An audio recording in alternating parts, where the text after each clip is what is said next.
Hello and welcome to this webinar presented by the IFRS Foundation. I'm Himani Phadke, Executive Technical Director of the ISSB, and I'm your host today. First, we'll begin with some housekeeping. Please ask questions by clicking the Q&A button in Zoom, and we'll be focusing on today's theme, governance of sustainability-related risks and opportunities, structures, roles, and oversight. We won't get to all your questions today, and some might be outside the scope of this topic today, but we will cover all of your questions in our educational efforts, including our webinars and other communications going forward. Note that this webinar is being recorded and it will be available on the IFRS Sustainability Knowledge Hub. We also have closed captioning enabled. You can turn it on in Zoom. And of course, note that live closed captioning is not 100% accurate, but we're hoping it helps with the accessibility of today's content. And then a quick disclaimer here. The information and topics discussed during the webinar do not constitute implementation guidance from the IFRS Foundation. So welcome to everyone joining live from around the world and those listening on demand. Here's a look at our registration. We have over 2,970 people from 145 countries spanning corporate sustainability officers, consultants, and finance and reporting executives, as well as the accountancy profession and academia that are joining us today. So as we go along, we'll post links to resources in the chat, so keep an eye out there. And we'll also send them in a follow-up email along with a copy of the slides. Before we meet our speakers, let's take a quick look at the key topics we'll explore in this session. So this slide provides a high-level overview of today's discussion. We'll be focusing on how organizations establish and disclose governance structures for sustainability-related risks and opportunities. We'll touch on board and management roles, oversight processes, and how these are integrated into broader risk and decision-making frameworks. So this sets the stage for the panel conversation that you'll hear shortly. Now, who will be our speakers today?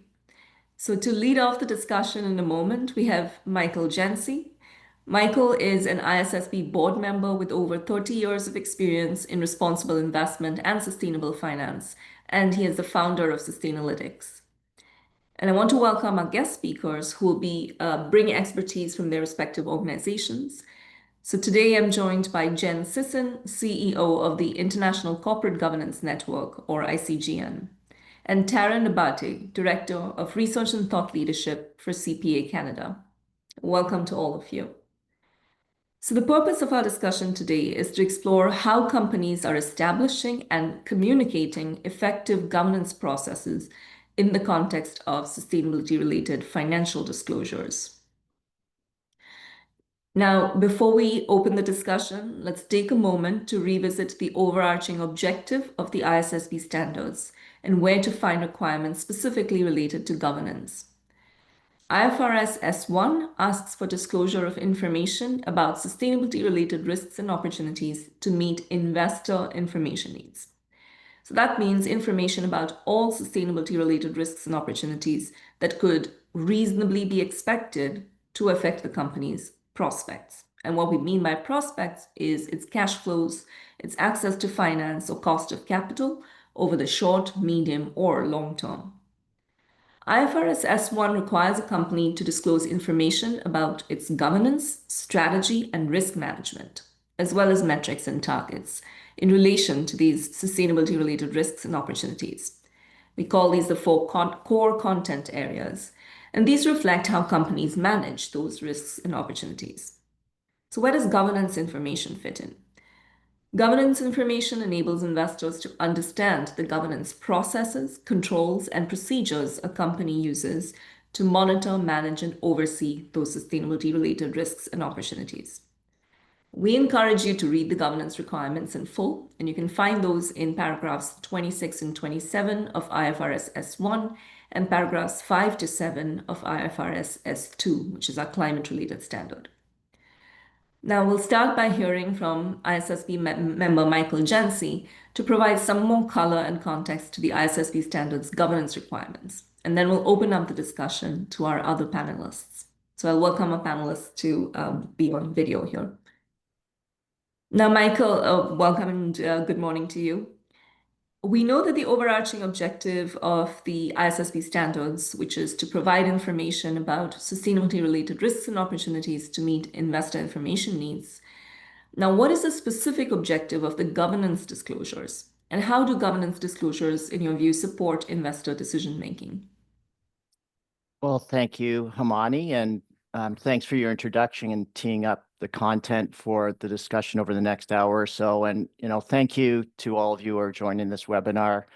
Looking forward to our collective discussion and your contributions to what's a very important focus. For my, as you say, Himani, 3 decades in the sustainable finance space, governance has always been a fundamental, in fact, a foundational part of the conversation around sustainability and with respect to sustainability disclosures.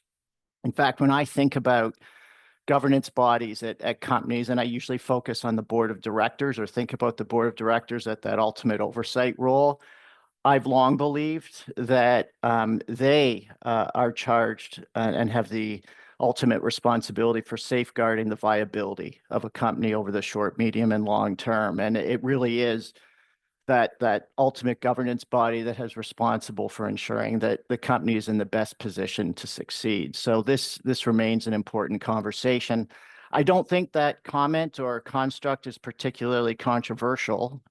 In fact, from my perspective, again, I think investors, regulators, policymakers, and companies themselves have long believed that governance matters, or maybe I should say good governance matters, so that I don't think it's any surprise that governance is one of the core foundational or core principles of our disclosures. In fact, you've seen governance highlighted in disclosure in a variety of different ways, including corporate governance codes, stewardship codes in jurisdictions around the world, and in sustainability disclosure frameworks that have predated our work, maybe most prominently from my perspective in the TCFD, for example, and those recommendations where it was one of 4 core pillars of their architecture, which of course we've integrated into our work, and now we are the standard setting legacy of the TCFD. So I think you've said it nicely in regards to the mission we've had at the ISSB. When we were established, our job was to create this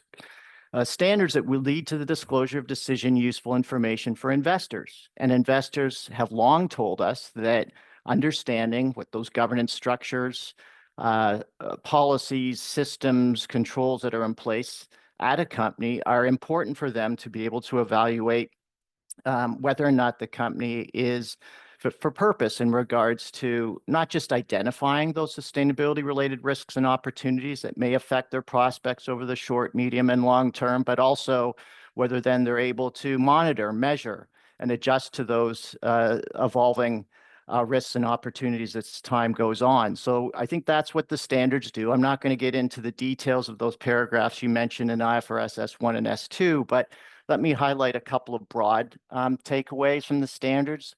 First of all, when the standards are talking about sustainability disclosures, they're asking for disclosures about those governance structures, frameworks, and processes at the overview level, so at the board level, board committee level, individual level, and so on, but also from the management level. So what structures or systems does a company have in place? What are the responsibilities that senior management have in regards to the governance of the corporation? So those disclosures are focused on both that highest oversight, the board, and at management level.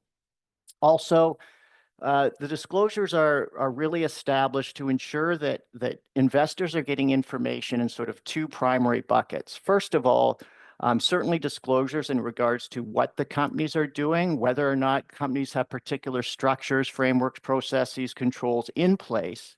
That's the one bucket, but also disclosures that will provide greater deal of context to that. So, how are these governance decisions being made? How are they being implemented? And so, like, who are the people in charge in regards to their roles and responsibilities? How are decisions made, trade-offs, assumptions, those types of things? And so again, maybe what I can say here, it's not just about disclosures about information on what's in place, but it's information being disclosed that can be material and really help investors evaluate the effectiveness of what's in place at companies. So that's important. Now, Himani, you asked and said and suggested that folks on the webinar should be can look at S1 and S2 in regards to the details of the disclosures, which is true. We won't get into them. But I want to make a very important point here that the standards are not prescriptive. We are not telling companies what to do in regards to governance. That's not our job. We recognize that it's not a one size fits all. So these are disclosure standards, again, leading to the disclosure of information that's decision useful information. We're not being prescriptive. And I think it's really important for all of us to recognize that as we're reading through the standards. And last but not least, and then I'll pass it back to you, is that I think as a core objective of our standards is it's about helping build trust between investors and companies. Like if you think about the value of the standards, obviously for our primary users, they're getting the information that they need to make more informed decisions. But it's also true from my perspective that our standards are a really useful tool, a very valuable tool for companies to help them, at the board of directors, senior management level to identify, again, those sustainability related or climate related risks and opportunities that can be material to their business, to inform strategy, to inform their risk management processes and so on. And so when you think about the value it brings to both of those key stakeholders, I think there's one element here. And I think you could say this for the ISSB standards at large, but I think governance disclosures speak to this most powerfully. I believe that the standards are a connective tissue, in a sense, between investors and preparers. And so for me, the transparency, the authenticity, that relationship that is so important to a company's long-term viability and to investors' understanding more about the companies that they're investing in, it really is a core focus and a core objective of governance disclosures within the ISSB standards. So it's a theme I'll come back to, no doubt, in future comments, but that I hope provides a little bit maybe high-level perspective on what our standards are trying to achieve. Thank you, Michael. And I like the analogy of the connective tissue there. So thanks for getting us started. I'd love to turn now to our panel to hear your perspectives on these governance structures, the roles and oversight related to sustainability-related risks and opportunities. Just a quick reminder to our audience, after an initial round of comments, we'd love to take your questions and our panelists will be answering some of your questions today. I also want to remind you again that the slides and links to the resources will be sent to all participants after this webinar, so you don't feel like you need to copy them right now or click into them.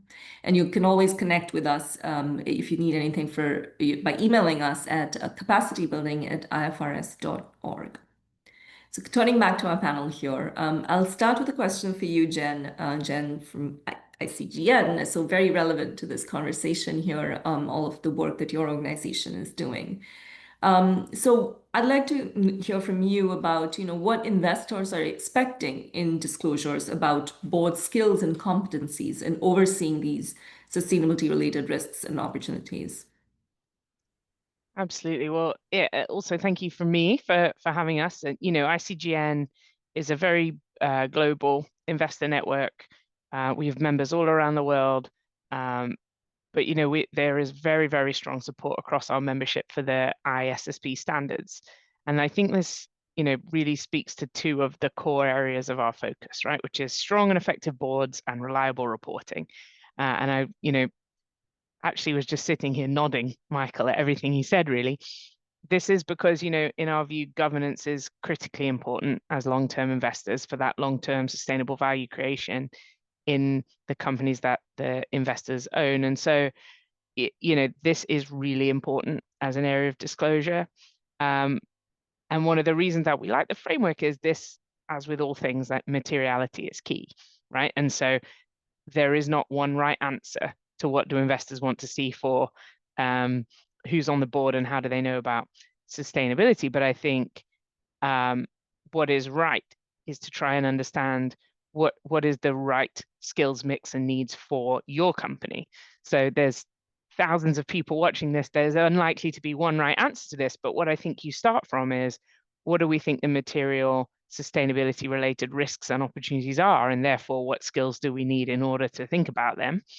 So, I think that really helps. And that requirement that you have in your framework that board should disclose that thinking process is really helpful to investors, because really what you're trying to do is to get a sense of the quality of the governance, right?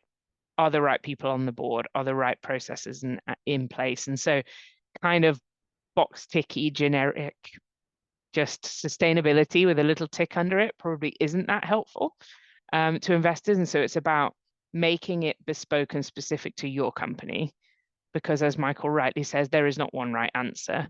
You guys aren't prescriptive, and I think that's right, but that does then put the onus on companies to make sure they're really telling that story to build that trust.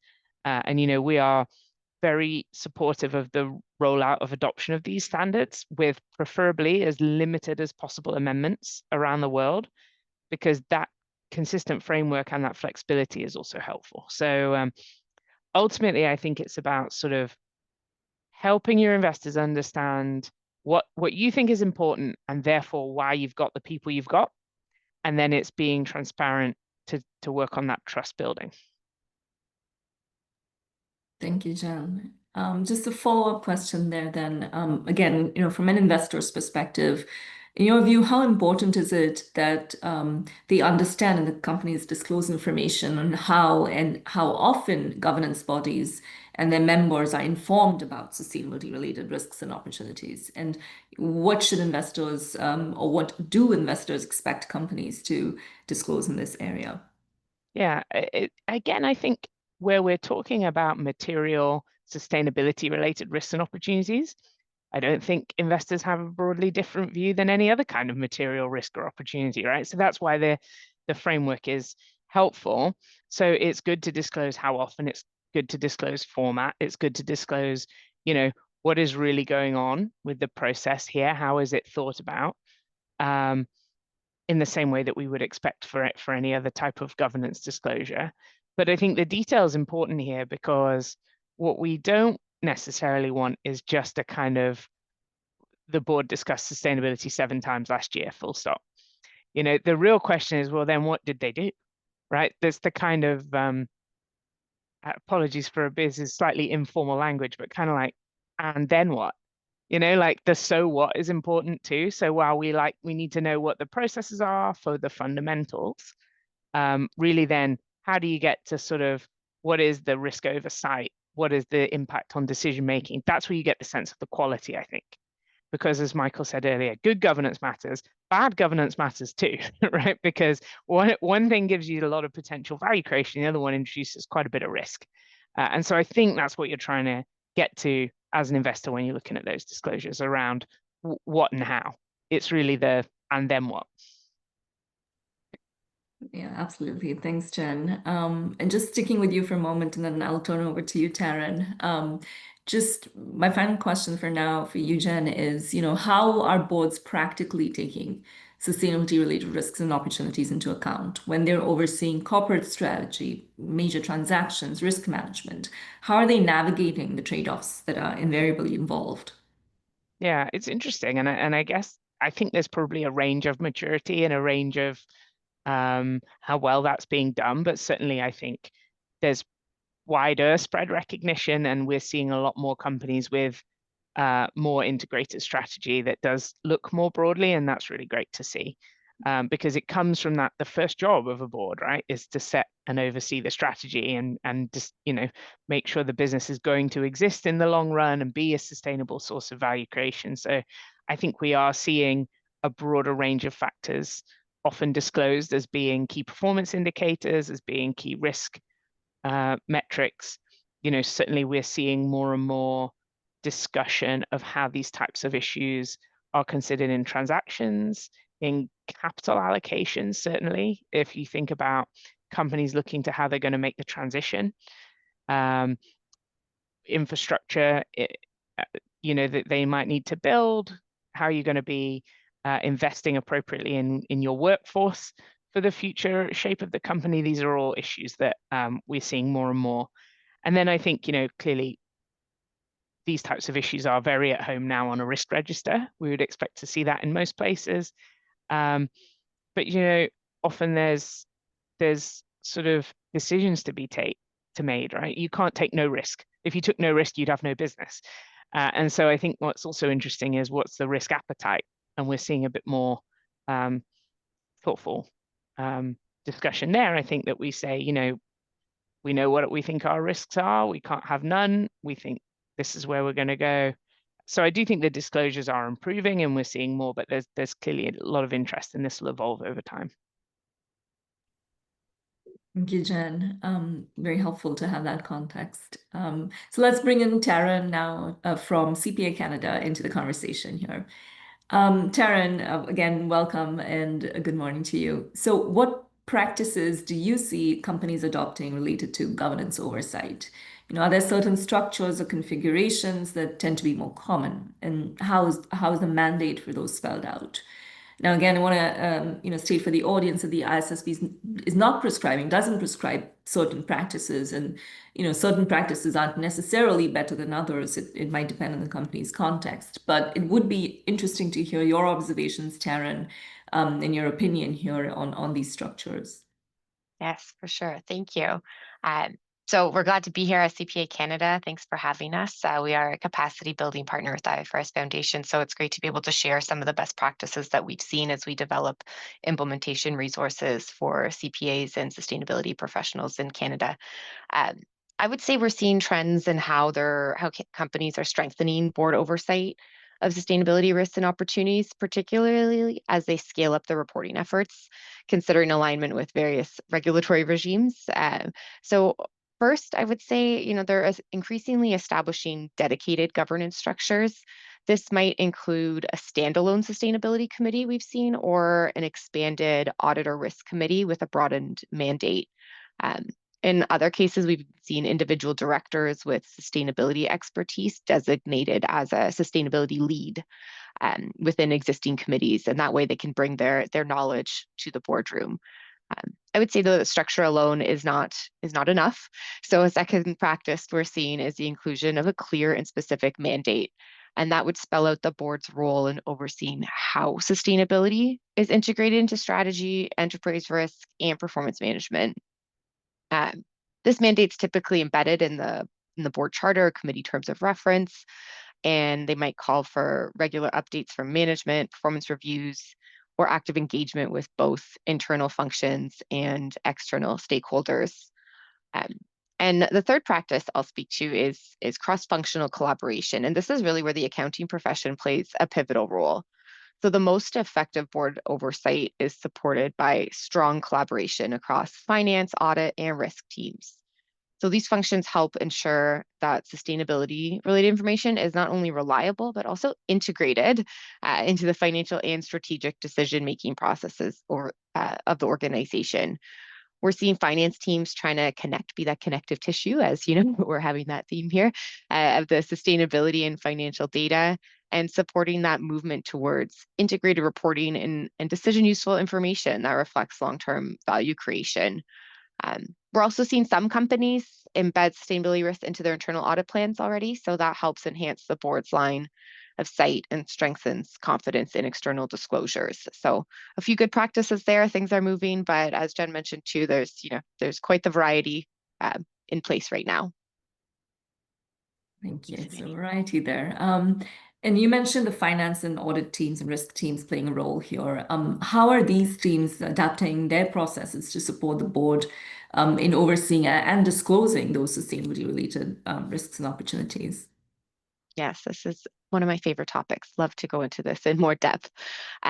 The finance and audit teams are really emerging as key enablers of that governance shift. So we're seeing growing recognition that the quality of sustainability oversight, it hinges on the systems, controls, the professional judgment that these teams bring to the table. So this isn't just about compliance. And in Canada, our securities administrators just paused on our climate disclosure rule. So we're not focused on compliance. We're focused on best practices, voluntary disclosure at this point. So it's about embedding sustainability into the organization's strategic decision-making process and its finances. Again, they're acting as that connective tissue between the sustainability specialists, operations teams, and the board. And their roles are really evolving to ensure that the data is not only accurate and consistently reported, the sustainability data, but also structured in a way that supports strategic decision-making. But you asked how. So how are these processes changing? So I mentioned cross-functional collaboration at the board level. That's what we're seeing within the organization as well. With organizations that are further along in their formal reporting journey, some have even gone as far as to establish new departments, a sustainability reporting department. And they act as that link between the sustainability team and the finance team. But whether a new team is established there, it could also just be formal collaboration responsibilities that are laid out between departments. And I can go into just a few points about what that's trying to achieve. So first, they're trying to integrate the sustainability risk into enterprise risk management processes. So finance teams or the finance function within that new sustainability reporting team, they're embedding climate and other sustainability risks into the broader risk management framework alongside credit, liquidity, and operational risks. So this alignment will really ensure that the sustainability risks, that they're not siloed anymore, but they're governed in a way that reflects their potential financial material and strategic impact. The second one, and maybe one of the most significant shifts, is the expansion of internal control frameworks. So to include that sustainability related data into that framework, historically, we've seen those internal controls focused more so on the financial reporting, but now we're seeing them extend those systems to non-financial information, GHG emissions, water usage, maybe human capital metrics.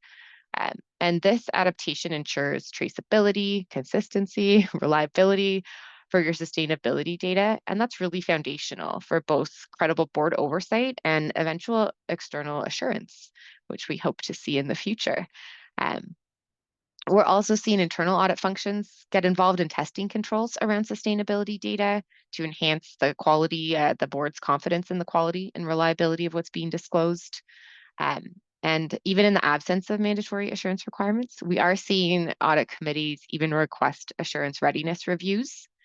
So these reviews would assess whether the underlying systems, processes, and controls supporting the sustainability disclosures, if they're robust enough yet to stand up to external scrutiny. So it's a forward-looking approach, reflects a shift in mindset. It's great. Boards are understanding that reporting must meet the same standard of quality and governance as financial reporting.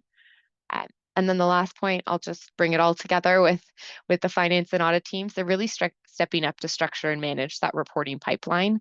The boards rely on management to provide the coherent, timely, decision-useful insights. So the finance function is increasingly taking that lead in organizing and integrating sustainability data alongside traditional financial reporting. So I love to say that the finance teams are not just supporting sustainability governance, they might be even shaping it.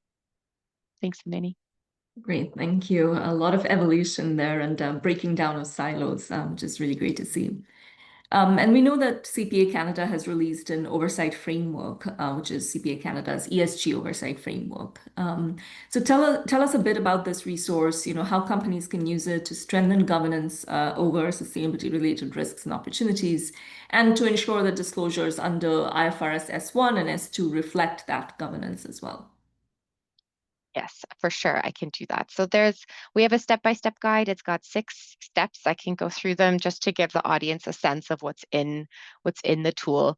A key benefit of this, phased oversight approach is that it really helps boards move from a high-level intention to a practical execution. So it's ensuring that the sustainability is treated with the same rigor as financial performance, backed by governance structures that are clear, auditable, and aligned with investor expectations. So just a brief overview of the steps to get a sense of what's covered. The first 2 steps in the framework talk about understanding the sustainability landscape and then identifying material sustainability risks and opportunity. So this lays the groundwork for meaningful governance and aligns closely with the standards requirements to disclose how material sustainability risks are identified and assessed. And importantly, this initial analysis, it really helps boards focus their oversight on what truly matters, both in terms of long-term enterprise value and stakeholder relevance. So it's not just a checkbox of reporting everything, really focusing in on the material matters. Step 3 and 4, they clarify who's responsible for oversight, and they go through conducting a gap analysis. So for each material sustainability matter, compares current state to the desired state. So these steps really bring essential structure and accountability. Whether your oversight is going to reside with the full board or a designated committee, that clarity and role allocation, it supports more coherent decision-making and reporting, and those steps will help set that up. And then finally, steps 5 and 6. These steps include prioritizing actions, resourcing appropriately, and monitoring progress. So these steps are allowing boards to build a dynamic governance system that provides a solid foundation for disclosing processes, controls, and procedures used to oversee the sustainability related risks. And this is where the finance and audit teams are playing that critical enabling role and really helping, move that shift from compliance to credibility. So these frameworks can really help boards demonstrate that they're not simply reacting to new standards, new requirements, but leading with integrity and foresight. And like I said, disclosing what truly matters to investors.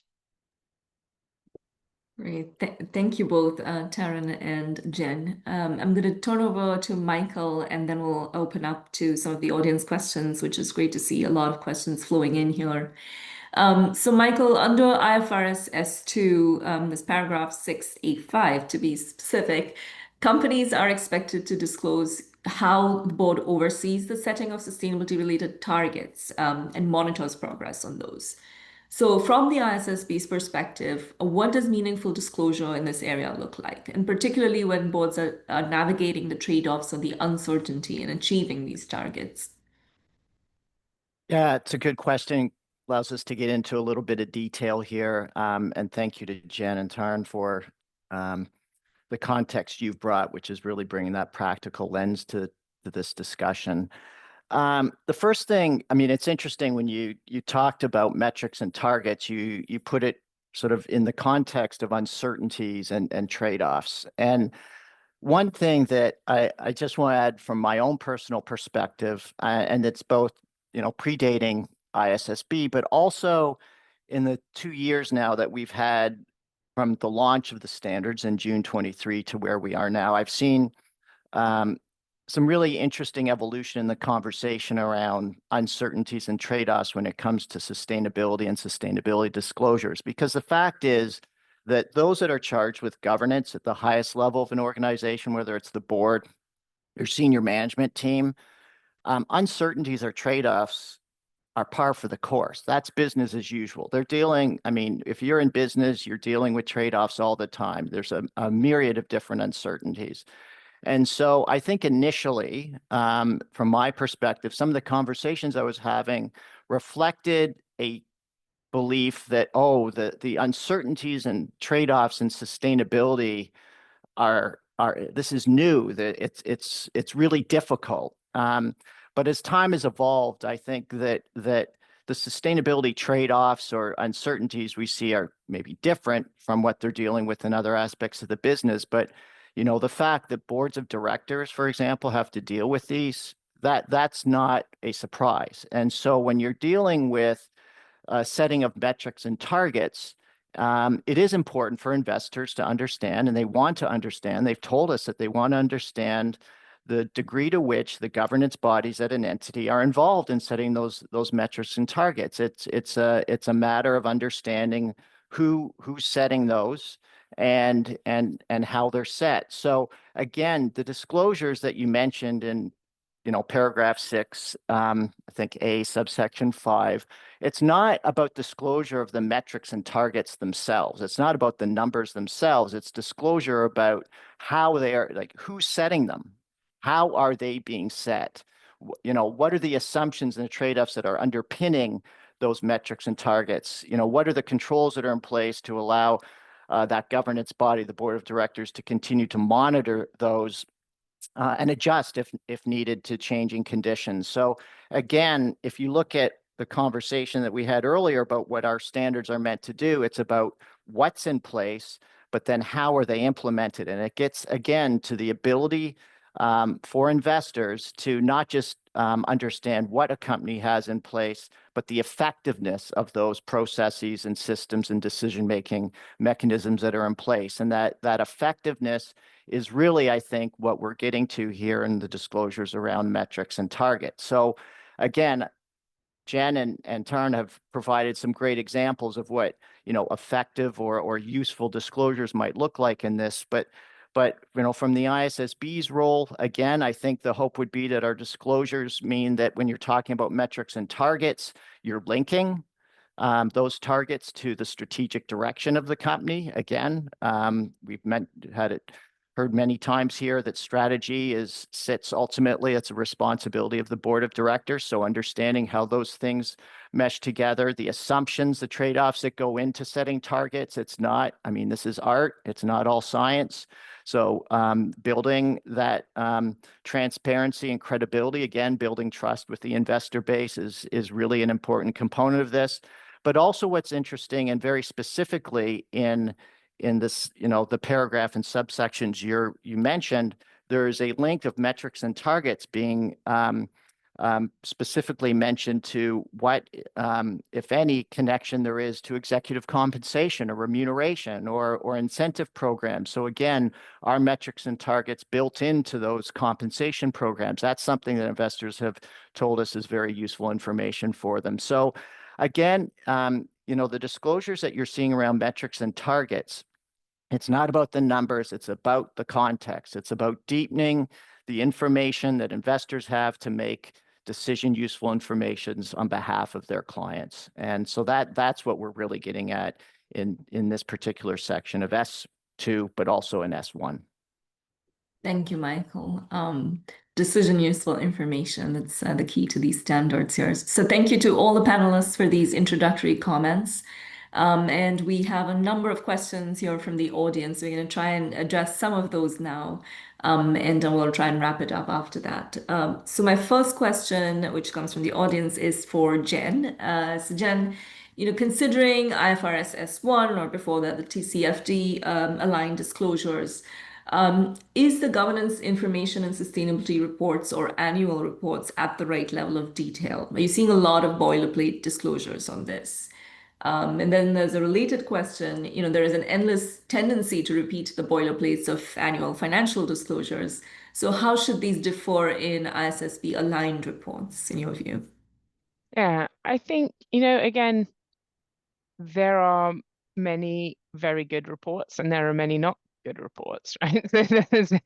Everyone, Taryn is laughing, but I think that's true that that there are organizations who've really got quite mature sustainability related reporting at this stage, and their disclosures are good.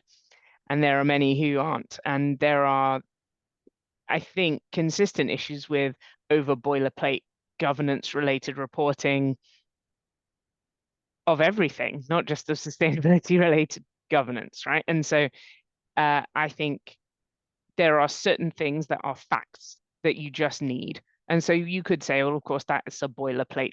Everybody needs to list out who's independent and who's not. But that's not really what we mean when we say boilerplate, right? So I think what we don't want is sort of bland and meaningless. And so the best thing that can be done is to come up with a concise, descriptive, useful disclosure that links to the data that you've got. So it brings that qualitative and quantitative disclosure together, which again, I feel like we're all agreeing with each other right? quite significantly here.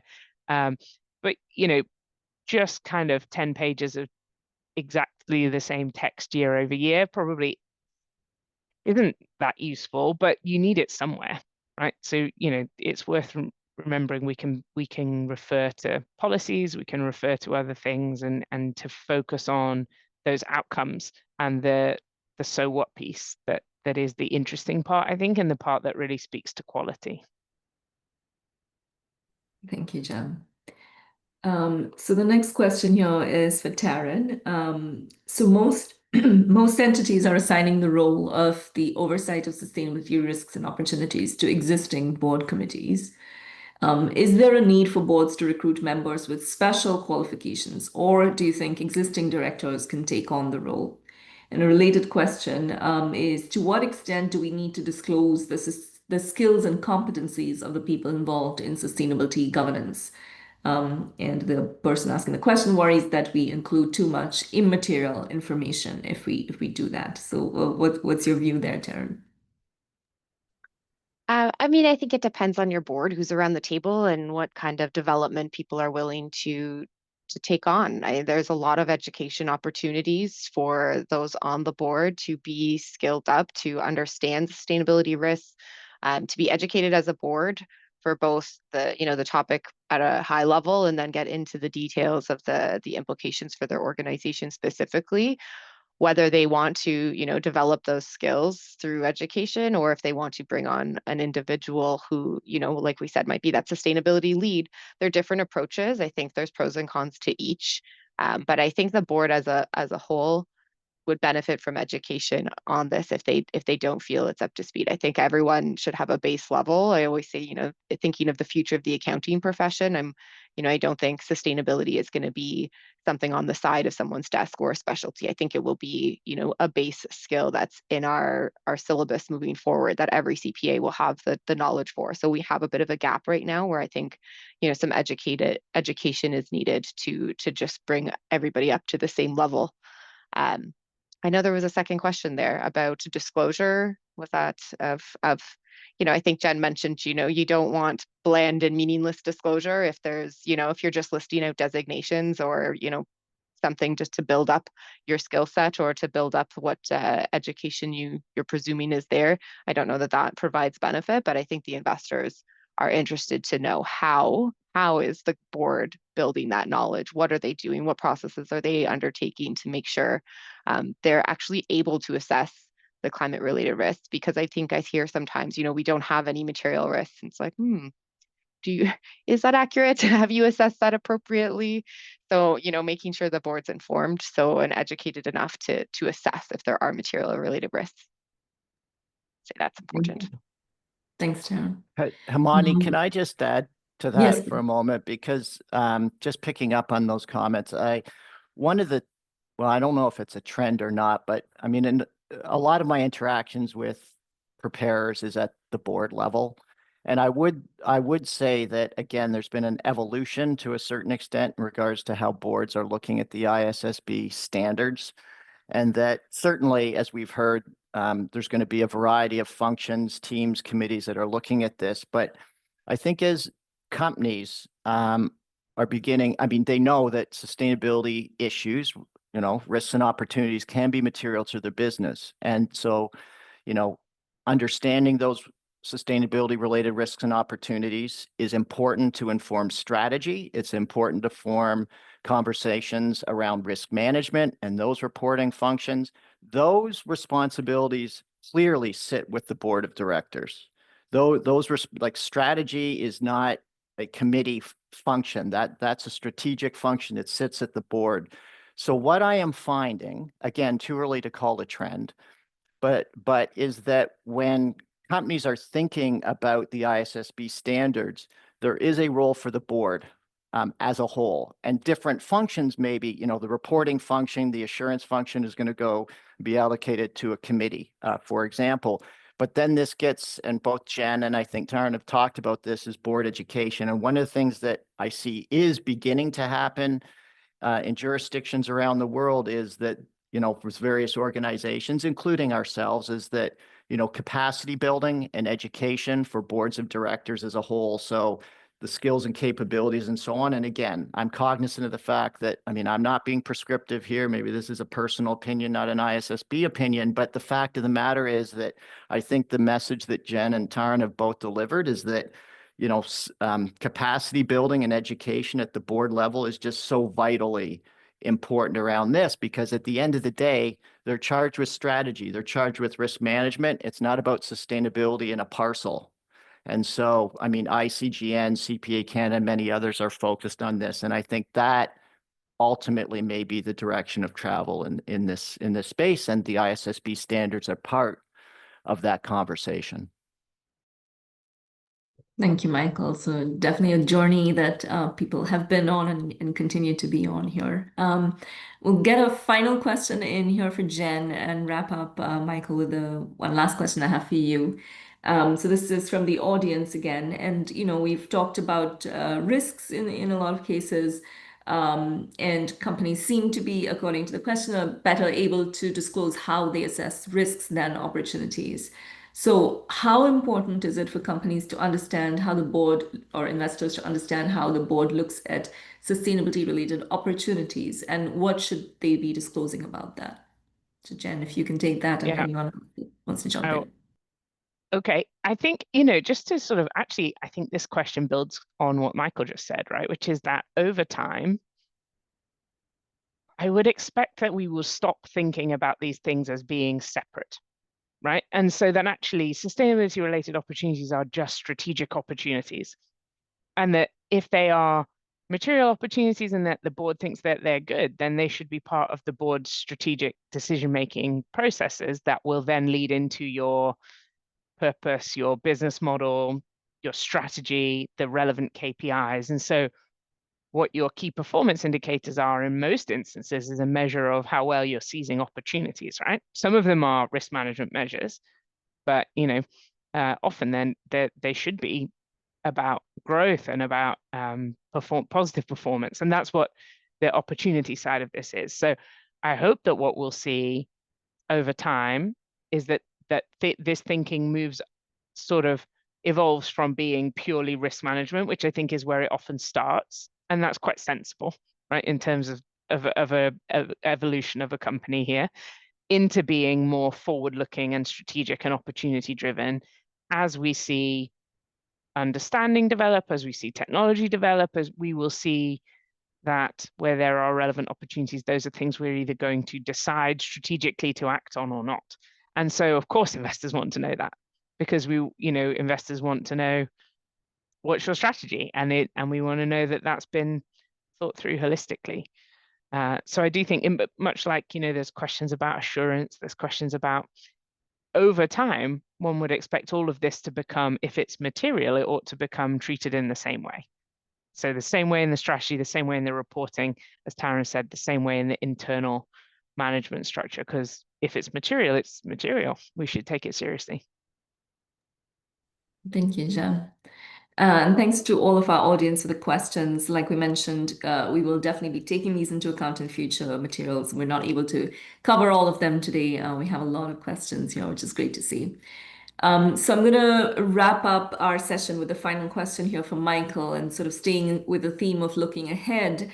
So how do you see, Michael, governance disclosures under IFRS S1 and S2 evolving as companies and boards mature in their sustainability oversight? And what do you see as next for governance-related reporting here?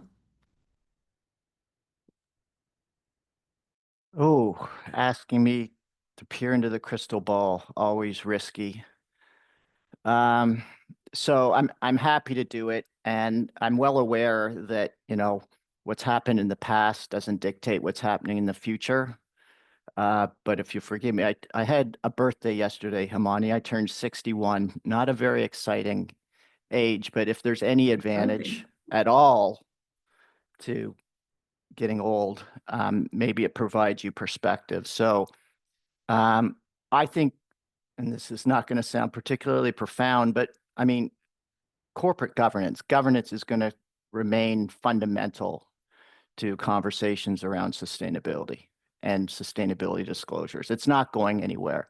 And if you look, and I say, looking back, I'm looking back to 1990 when I stepped into this field, and corporate governance wasn't really on the agenda. And then we had, Enron and WorldCom and Tyco and Parmalat and Olympus and, all sorts of these governance debacles. And for the first time, investors began to say, hey, wait a minute, governance matters, right? Good governance and bad governance, as Jen said. But for many years, governance was looked at like a compliance. It was a compliance exercise.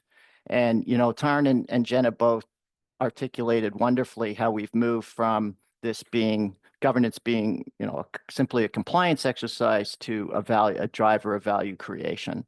And that's been reflected in the conversations, that's reflected in the ISSB guidelines.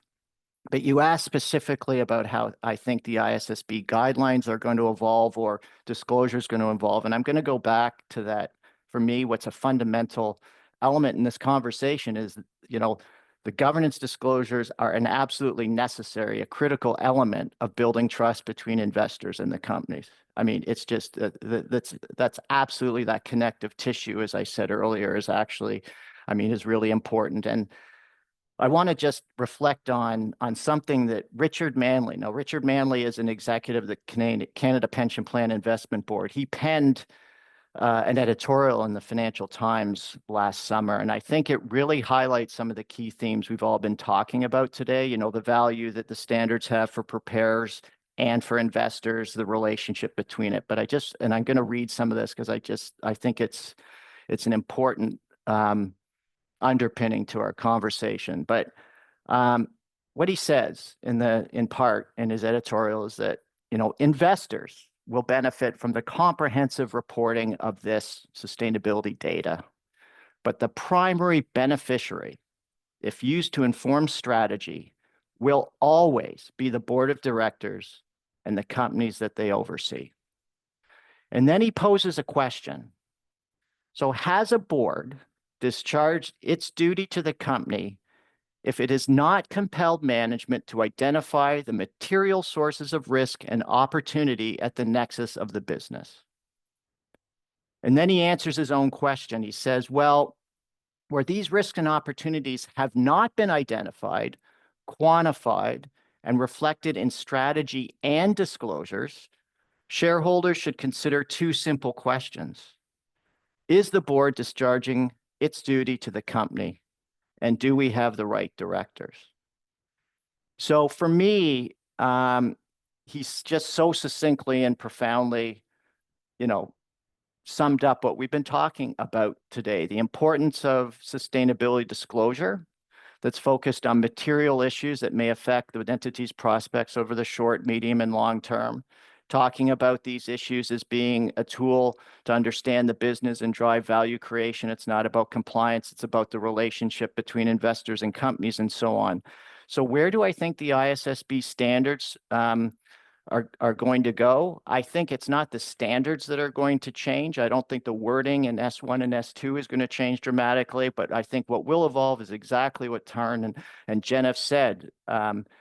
The expectations in investors will continue to ramp up. Preparers and those that work with them are going to continue to get skilled up, build their capacity. And, you know, Emmanuel Faber, obviously our chair, talks about the fact we're all learning a new language, all of us. And that takes time. And this is a journey. And you mentioned that, Himani. So I think we're on this journey. So I can't say anything more interesting or useful than what we've already heard from Jen and Taryn, but I think we are going to see deeper transparency, more transparency within the standards as written, as you've heard. And I really do think that it's not going to be disclosure that, I mean, it's going to move away from that boilerplate, which may just be, hey, this is what we have in place, you know, A, B, C, D, E. Investors are going to demand more information that will help them evaluate the effectiveness of what's in place at the companies. And so that gets to, you know, building the trust, the confidence. And that is about information on the underlying assumptions, the trade-offs that are made, who's making those, understanding, again, the skills and competencies of those that are charged with overseeing the business at the highest level. So I think that's where we're heading now. And I think one of the things that is also important to note is whether, you know, that will happen in a voluntary reporting environment, because I think investors will demand it. But we are moving in, as you know, whatever the number is now, over 35 jurisdictions on a road to mandatory adoption. And with mandatory adoption, you've got auditing and assurance and a whole other level of responsibility. And so again, I think that's going to continue to drive, you know, better disclosures, better information that again will focus not just on what's in place, but the effectiveness of those things, which is the information that investors have been telling us they need. So I think that's a direction of travel, maybe with rose-colored glasses, I don't know, but I think if you look at the trends over the last several decades, that's where we're heading. Thank you, Michael, and to all panelists for your insights here, and thanks to everyone who participated today. So that sort of brings us close to the end of this webinar. And before we go, we'd like to just remind listeners about some key resources that can help you on your journey on the ISSB standards. So the IFRS Foundation offers a number of programs and resources, including our website and our Knowledge Hub. And it has more than 200 resources from the IFRS Foundation and our capacity building partners. Then we have the IFRS Sustainability Alliance, which is a membership program for education, tools, and peer networking, and the Fundamentals of Sustainability Accounting Credential, or FSA, which instills the link between sustainability and financial performance. And finally, on our main website at ifrs.org, you can sign up for alerts. Please remember that your use of our resources and participation in our programs also does support us on our mission as a nonprofit standard setter. So please stay involved with our foundation, and including through this webinar series where we'll have more episodes. And you can follow us on LinkedIn and with news updates to learn more about the series. When we'll be covering a variety of topics such as transition planning, scenario analysis, and you can also listen to the monthly ISSB podcast to stay up to date. So I'm Himani Phadke with the IFRS Foundation, and on behalf of the team here, thank you very much for participating. And until next time, thank you and goodbye.